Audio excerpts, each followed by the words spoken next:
I read, by the way, that great piece about the Rosie O'Donnell Show, I think on the Daily Beast or something, or on Vulture about, Vulture, yeah. it was Vulture. It was so good. And it made me really, I have still so much respect for everything you did during the run of that show. But it got me thinking about how wonderful a relationship you had for so many years with Britney, and how you showcased her and you did so much with her on the show. And I remember when you were co-hosting The View and Britney and K-Fed got divorced, you had confetti go off because you were so happy she got out of that.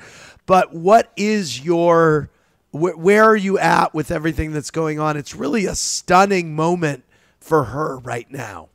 It really is. And I think she's found her voice and she's not as afraid perhaps as she used to be. And she took all of that free Britney fever that her fans had really, gotten involved in this. And I think it gave her strength. I hope that her father is removed from her life permanently and that she's allowed at almost 40 to make their own decisions. You have to be really very severely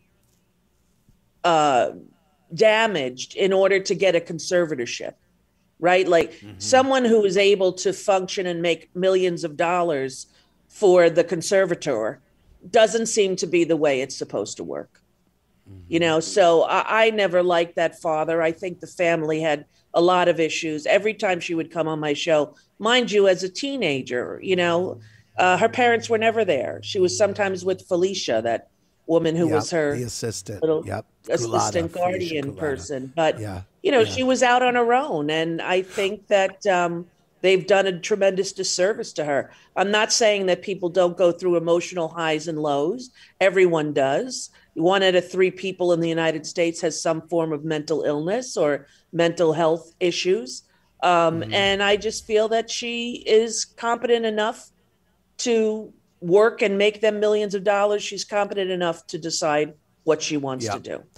Why did you never like the father? How did you, that was something that was on your radar where you were like, this, I got a bad feeling her parents were never there. I was a young mother. I had little kids.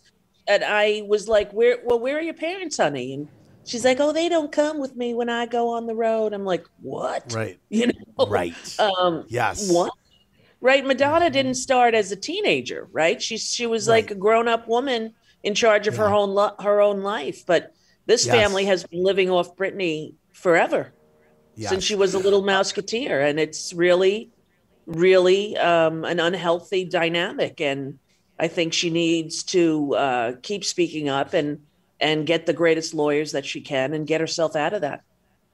I love, John, you posted something so great, which is Cher has been tweeting saying, I can't wait for Britney to get out and I'm going to take her to Saint-Tropez and have ice cream with her when she's free. And John, you posted a really sweet piece of art of the two of them eating ice cream cones. So that made me happy. She has a lot of support.